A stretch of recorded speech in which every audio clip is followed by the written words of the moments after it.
Ya, halo semua. Ini materi untuk asistensi akuntansi keuangan lanjutan 1 untuk pertemuan 7. Kita akan membahas untuk intercompany transaction untuk non-current asset, dan ini juga melanjutkan materi minggu sebelumnya ya, yang pertemuan 6 yang terkait dengan intercompany transaction tapi yang untuk inventory. Prinsipnya sama dengan yang sebelumnya bahwa jika ada penjualan aset itu atau perpindahan aset dari yang induk ke anak atau dari anak ke induk, nah dia ada yang harus diperhatikan, terutama dari segi pencatatan profitnya, apakah dia masih unrealized, apakah dia sudah harus ada yang di realize. Terus juga dalam kaitannya dengan adanya NCI yang penjualan upstream terutama itu kan ada bagian dari profit yang harusnya diakui oleh si kepentingan non pengendalinya ya, oleh NCI-nya. Nah, untuk materi pertemuan 7 ini ada dua problem, tetapi intinya sama, yaitu apa yang pertama itu untuk tahun pertama dan nanti problem yang kedua ini untuk subsequent year. Tapi apa-apa yang diketahuinya ini sebenarnya relatif sama. Kecuali neraca saldonya aja ya, yang ini 2000x6, yang berikutnya 2000x7. Oke, kita mulai. Untuk problem 1, intercompany sale of land. Sale of land-nya ini upstream dan depreciable asset sales ini yang downstream-nya, dari induk ke anak. Peterson Corp ini memiliki 80% dari saham outstanding-nya Lambert. Ini acquired-nya, diakuisisinya 1 Januari 2000x2 seharga 160.000 US dollar. Pada tanggal akuisisi, fair value dari NCI-nya 40.000. Lambert melaporkan retain earning 50.000 US dollar dan 100.000 common stock outstanding. Nah, Peterson menggunakan metode ekuitas dalam mencatat investasi di Lambert. Lalu berikut adalah trial balance dari dua perusahaan, Peterson dan Lambert. Nanti juga sama, kalau di ujian pasti dikasihnya kayak gini. Paling yang suka dibikin tanda tanya itu bagian income from Lambert. Jadi mungkin kalian diminta hitung manual labanya. Nah, berikutnya ada additional information kalau untuk yang intercompany seperti ini, karena kita butuh tahu detail-detail dari aset yang diperjualbelikan. Nah, additional information yang pertama, bahwa book value dan fair value dari identifiable asset dan liabilities itu adalah sama. Nah, kalau book value dan fair value-nya sudah sama, berarti jika ada kelebihan dari fair value consideration-nya ini selisihnya akan langsung kita anggap sebagai goodwill, begitu ya. Nah, pada tanggal 31 Desember 2006, manajemen dari Peterson mereview bahwa goodwill yang terjadi akibat pembelian dari saham Lambert ini ada impairment loss sebesar 18.000 yang harus diakui di 2000x6 dan diakui secara proporsional, baik itu untuk pengendali, controlling, maupun untuk NCI. Lalu yang kedua, pada tanggal 1 Januari 2000x5, Lambert menjual tanah ya, land, yang harga belinya 8.000, cost-nya ke Peterson seharga 18.000. Lalu 2000x6 Peterson menjual ke Lambert equipment yang dibeli pada 1 Januari 2000x1 seharga 75.000, dijualnya seharga 70.000. Dan total dari economic life-nya adalah 15 tahun.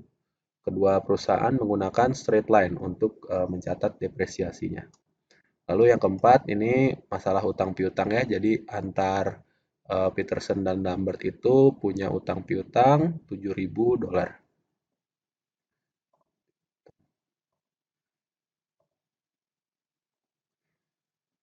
Oke, dari soal ini kita coba jawab ya di Excel ya. Ini mudah-mudahan udah kelihatan. Eh, Pertama, Peterson memiliki 80% ya. Dibelinya $160.000. Kita masukkan ini 80% ya, akuisisi kepemilikan 80%. Lalu nilai transaksinya dari soal kita dapat 160.000. Untuk nilai buku kita harus masukkan dia nilai bukunya berapa nih. Nah, yang kita ketahui dari soal $100.000 untuk common stock dan saldo labanya 50.000. 100.000 laba ditahannya 50.000. Nilai wajar kepentingan non pengendali di tanggal akuisisi ada 40.000. Nah, selisih dari nilai wajar dan buku pada aset liabilitas ini seluruhnya masuk ke goodwill ya. Karena tidak ada nilai wajar dan bukunya tidak ada selisih. Nah, jadi tinggal bandingin consideration ke eh, nilai wajar ya. Selisihnya itu langsung masuk ke goodwill semua. Nah, di 2000X6 dari informasi yang pertama tadi ada impairment loss sebesar 18.000. Lalu untuk yang kedua, ini Januari 1 2000X5 Lambert menjual land 8.000 seharga 18.000. Biaya perolehannya 8.000, dijualnya 1 Januari 2005, harga jualnya 18.000. Untuk peralatannya itu dia dibeli di 1 Januari 2001, biaya perolehannya saat itu 75.000. Umur manfaatnya dari awal totalnya 15 tahun. Nah, nilai sisanya 0 ya, tidak ada nilai sisa. Harga jual ke Lambertnya dari soal kita tahu was sold to Lambert for 70.000. Tanggal jualnya di 1 Januari 2000X6. Nah, untuk utang piutangnya ada 7.000. Oke. Selanjutnya masuk ke soal. Ini yang A, kita menghitung kombinasi bisnis transaction-nya untuk akuisisi dari Lambert di 1 Januari 2000 X 2 ya harusnya 2000 X 2 di tanggal akuisisinya. Nah, eh, awalnya kan kita harus menghitung total dari fair value consideration-nya, baik dari sisi Peterson ditambah dengan yang NCI. Nah, ini 160.000, NCI-nya adalah ini ya 40.000. Jadi total yang dibayarkan pada saat akuisisi 200.000. Nah, nilai bukunya waktu akuisisi berapa? Kita dapat dia 100.000 ditambah dengan saldo labanya 50.000. Total nilai buku pada saat itu adalah 150.000. Nah, perbedaan nilai transaksi karena tadi tidak ada perbedaan antara nilai wajar dan nilai buku aset bersihnya, jadi seluruhnya masuk ke goodwill. Sorry.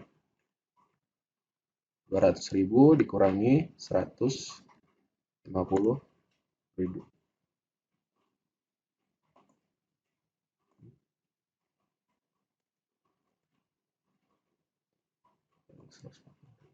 Oh, ada yang di hide. Oke, dapat goodwill-nya. Ini kita langkah 2, kita menjurnal untuk investasinya. Investment in Lambert pada cash. Nilainya 160.000. Ini yang kita jurnal sebagai parent ya. Nah, untuk yang B, calculate profit and loss on intercompany transactions that occurred. Ada dua ya, yang transaksi tanah dan transaksi gedung dan peralatan. Nah, peralatan. Untuk yang transaksi tanah, jenis transaksinya upstream ya, dari anak jual ke induk. Harga jual ke Peterson tadi kita sudah dapat, harga jualnya 18.000, biaya perolehannya 8.000. Nah, berarti ada keuntungan berapa? 18.000 dikurangi 8.000. Ada keuntungan sebesar 10.000. Lalu untuk yang gedung peralatan, jenis transaksinya downstream karena dia dari induk ke anak. Harga jual ke Lambertnya tadi kita sudah identifikasi, harga jual ke Lambert 70.000. Biaya perolehan mesin pada awalnya ya di 1 Januari 2021 itu 75.000 dengan nilai sisanya tadi sudah juga ya 0. Nah, berarti nilai dasar untuk menentukan depresiasinya 75.000 ya karena tidak punya nilai sisa. Umur manfaatnya 15 tahun, biaya penyusutan tahunan berarti 75.000 dibagi 15 atau 5.000 per tahun. Nah, lama tahun penggunaan ini maksudnya di Lambert ya sebelum dijual ke Peterson-nya. Oh sorry, di Peterson sebelum dijual ke Lambert ini sudah dipakai berapa lama? Dia sudah dipakai selama 5 tahun. Kalau sudah dipakai 5 tahun berarti sudah ada akumulasi penyusutan sebesar 5.000 dikalikan dengan 5 tahun ya. Jadi akumulasi penyusutannya pasti sudah ada 25.000. Otomatis nilai bukunya bukan lagi 75.000, tetapi sekarang sisanya tinggal 50.000.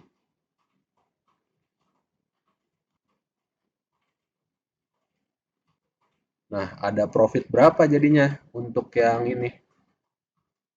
Karena kita jualnya di harga 70.000, maka profit dari yang kita jual itu adalah 20.000.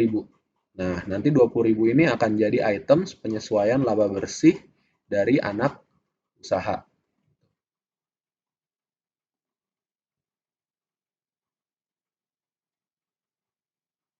Unrealized intercompany gain on sale di 1 Januari. Ini karena yang penjualan yang 20.000 tadi itu kan barangnya masih ada di kita ya. Nah, jadi itu masih unrealized keuntungannya. Otomatis ini harus kita minusin nih yang 20.000. Sisa umur manfaat yang belum digunakan, tadi kita sudah gunakan 5 tahun ya, dari 15 tahun berarti sisanya 10 tahun. Nah, yang harus di realize di tahun berjalan di 2006 berarti baru 1 tahun.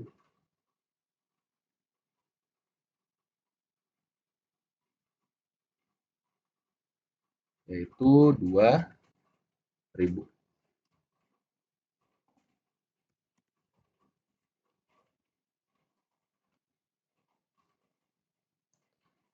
Lalu di 31 Desember 2006 berarti sisa yang masih unrealized adalah tinggal minus 20.000-nya tambah dengan yang realized 2.000.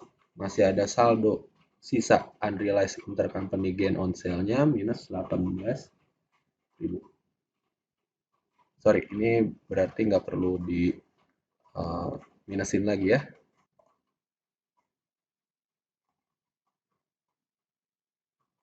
dari yang ini aja nih.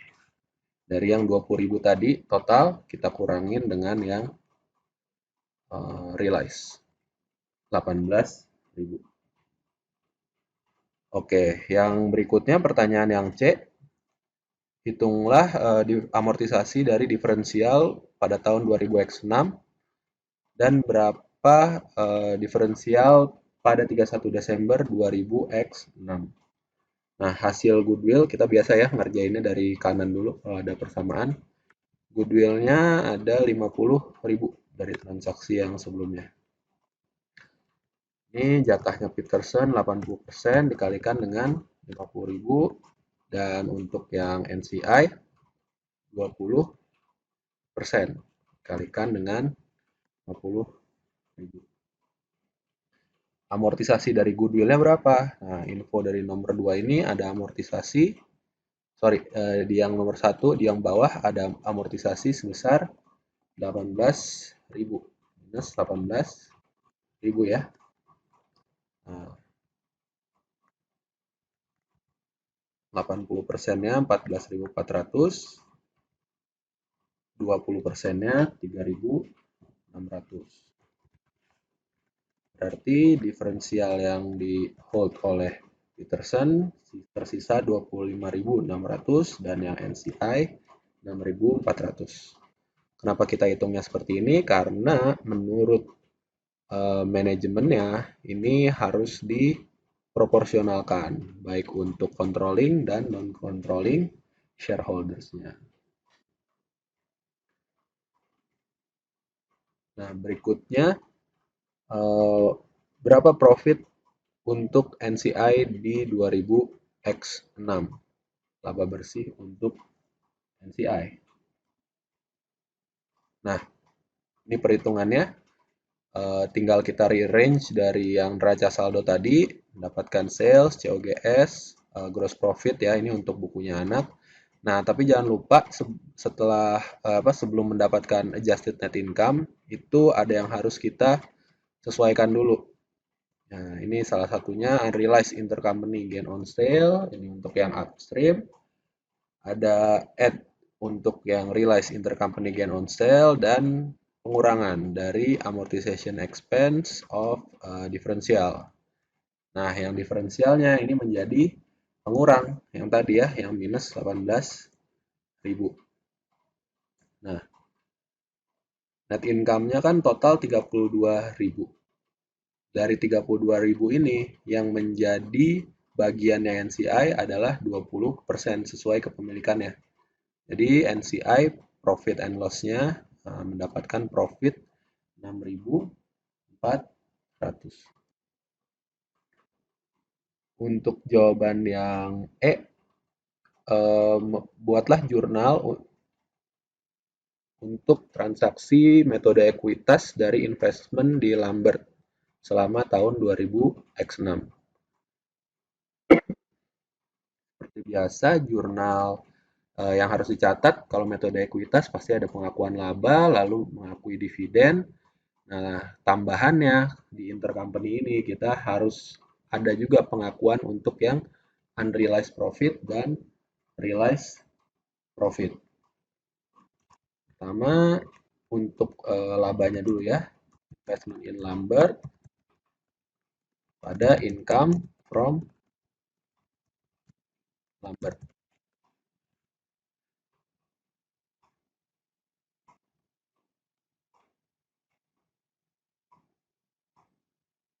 Ini kita dapat dari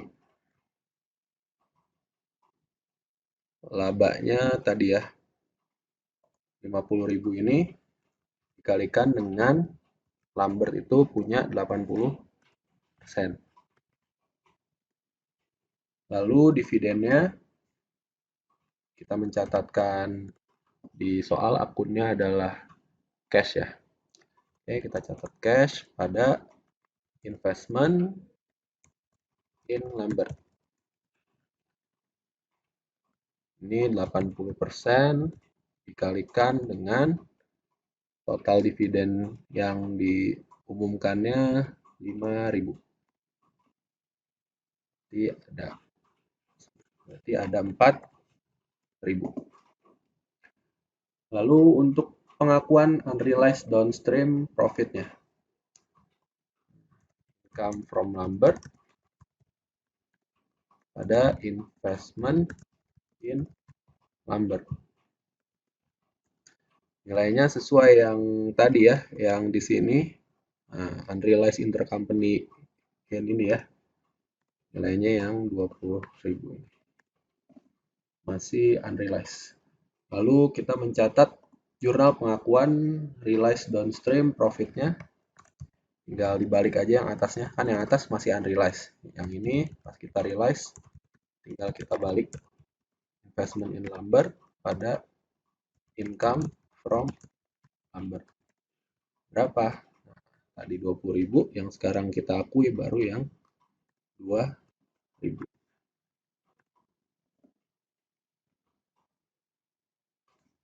Oke, nah, berikutnya yang ini downstream unrealized profit.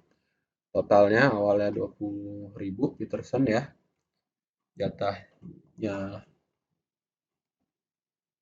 Peterson karena downstream jadi masuknya ke Peterson semua ya. Nah, jurnal yang berikutnya mencatat amortisasi diferensial. Ini kita mencatat masih sebagai Peterson ya, sebagai parent-nya. Kita berarti catat income from lumber ada investment in lumber.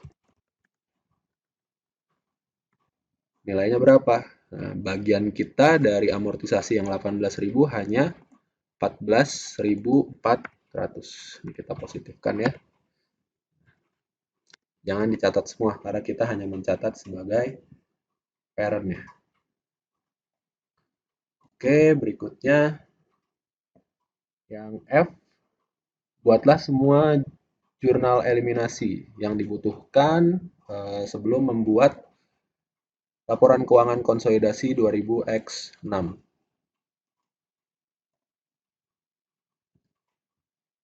Ini original book value 1 Januari 2000X6 kita dapatkan dari trial balance ya. Common stock-nya trial balance 100.000. Retain earning awal dari trial balance juga 95.000. NCI 20% dikalikan dengan total ya.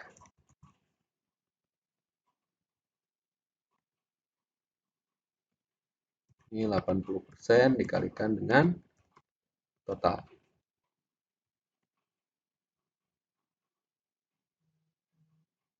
Peterson 80% dan NCI 20%. Tidak terlalu jelas ya.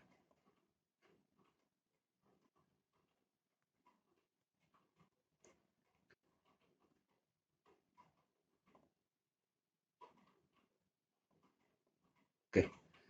Lalu net income before adjustment itu kita dapat tadi sudah kita hitung ya. Nah, 50.000. Untuk Peterson 40.000, untuk NCI 10.000. Dividen juga tadi sudah kita dapatkan minus dari yang declared 5.000. Sama, hitung masing-masing untuk proporsinya.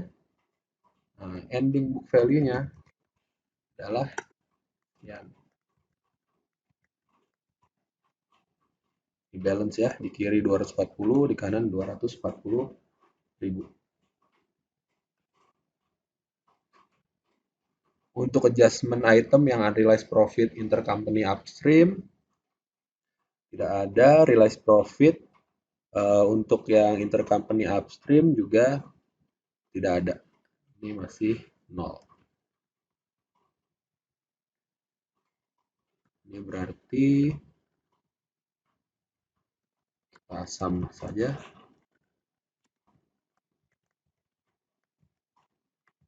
Belum ada. Nah, untuk adjustment items yang berikutnya, yang downstream, unrealized profit dari intercompany downstream yang buildings and equipment itu ada minus 20.000. Ininya downstream realized profitnya ada 2.000 untuk yang Peterson ya. Ini kita jumlahkan lagi. Jadi yang Peterson nilai bukunya di akhir 174.000. NCI-nya 48.000, share capital tetap, dan equity-nya masih 140.000.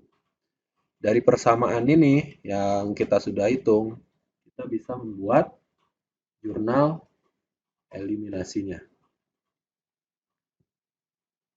Yang pertama, jurnal dasar eliminasi untuk mengeliminasi ekuitas dan investmentnya ya.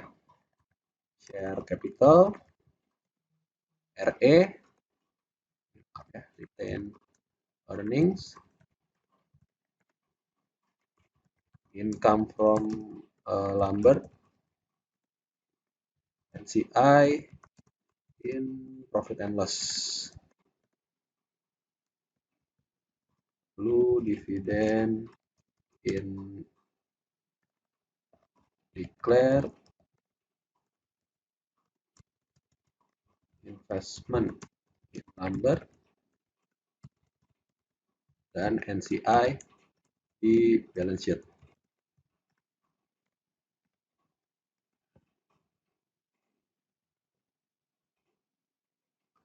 Share capitalnya 100.000,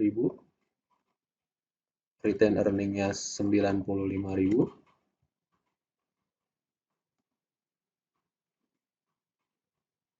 income from lumber. Nah, income from lumber ini harus dijumlahin semua ya. Ini kan semuanya income from lumber nih. Yang 40 asalnya kan dia dari jurnal yang ini ya. Ini 0, ini 0, tambah ini, tambah ini.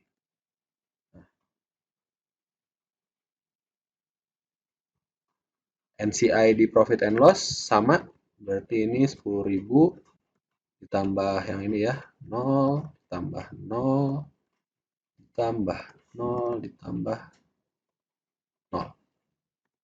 Oke, 10.000. Dividen declare kita dapat dari balance sheet tadi, langsung di sini aja ya.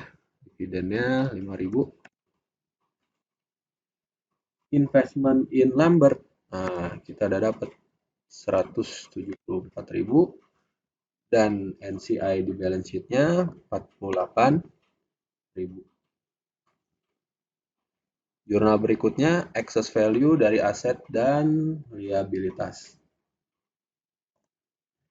Sekarang muncul goodwill.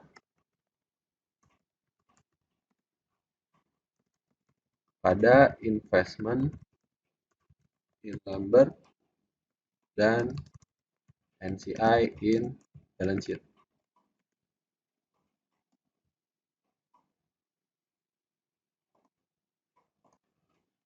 Nilainya goodwill-nya sekarang tinggal berapa nih?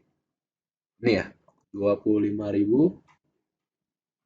Sorry, goodwill-nya bukan. Goodwill-nya masih ada 32.000. Yang 25.600 itu investment in lumber-nya.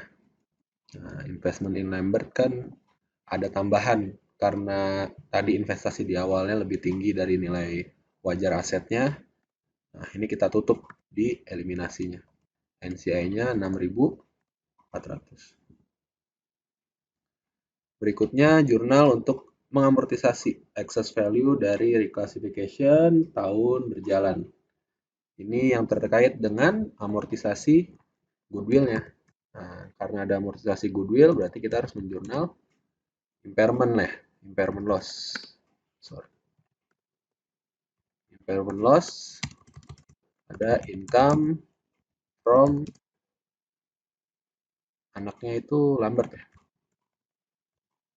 Lumber dan NCI in INL.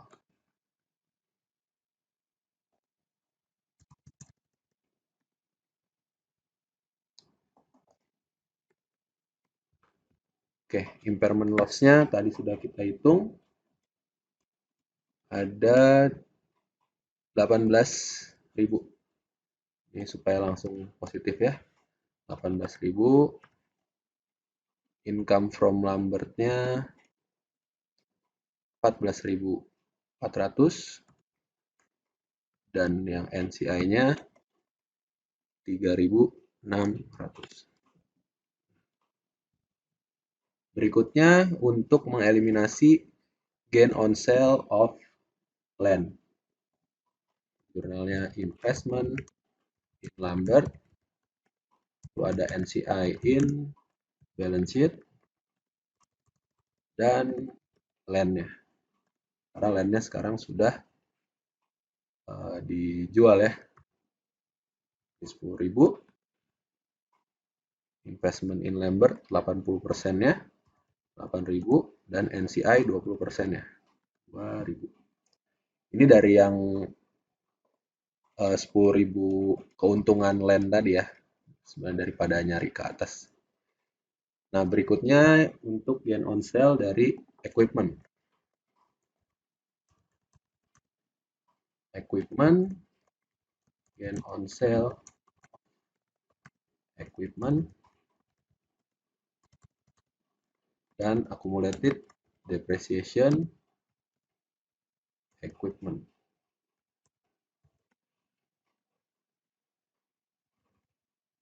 5.000, gain on sale of equipment-nya 20.000 tadi ya. 70.000 dikurangi 50.000 tadi. Accumulated depreciation-nya 25. Pada saat dijual tadi akumulasi depresiasinya sudah 25.000 kan. Nah, berikutnya mengeliminasi reversal gain atas aset yang dijual ke Peterson. Tinggal accumulated depreciation pada depreciation expense sebesar 2.000. Tadi yang 20.000 unrealized, kita realize satu-satu. Nah, ini 2.000-nya dari sana. Ini untuk utang piutang, jurnalnya standar ya, account payable. Ada account receivable.